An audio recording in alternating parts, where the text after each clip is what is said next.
Անդադար իշխող ուժի ներկայացուցիչները վերջին օրերին շրջանառում են իրենց ձայների մասին։ Հիմա ընդամենը մոտ 900 տեղամաս ենք մշակել,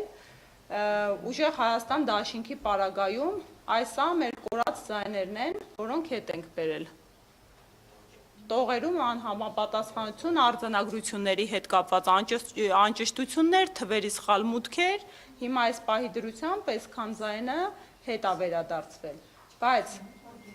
օրինակ սա քաղաքացիական պայմանագրի ձայներն է, որ ավել էր գրվել, սա էլ ենք վերհանել, այդ որ ասում են մեր հաշվարկի արդյունքում 3 ձայն ավելացված 4 ձայն, այսքան ձայն պետք է պակասի հիմա իրենց մոտից վերահաշվարկների արդյունքում այսքան ձայն ավել է գրված եղել, հիմա փորձեմ, տեսեք, օրինակ պայմանական 717 ձայնա 0 պետքա լիներ,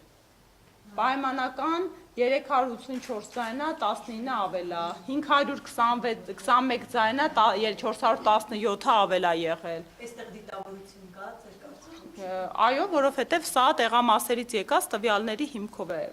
շատ հաճախ լրացված արդյունք։ Սա միայն քաղաքացիական պայմանագիրն է։ Իրենց ավել գրված քվեների։ Չէ, համապետական։ Ուղղակի մենք մոտ 900 տեղամասային կենտրոն ենք դեռ մշակել, էլի մշակման փուլում է։ 2005-ից 900-ի արդյունքներով այս թվերը, որոնք հրապարակում եմ։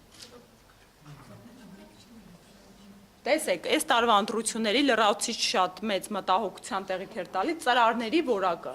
Հիմա տեսեք, մարդը քվեարկել է, ու ծրարից ակնհայտ երևում է, թե ում օգտին է քվեարկել։ Սա եւս գաղտնիության իրավունքի խախտում է ու շատ հաճախ կրկին մարդիկ թիրախավորվել են երրորդ համարի քվեաթերթիկի համար։ Այդ ում ես քվեարկել, առավել եւս երբ վստահված անձը կամ հանձնաժողովականը համայնքապետարանի աշխատակիցներ են եղել։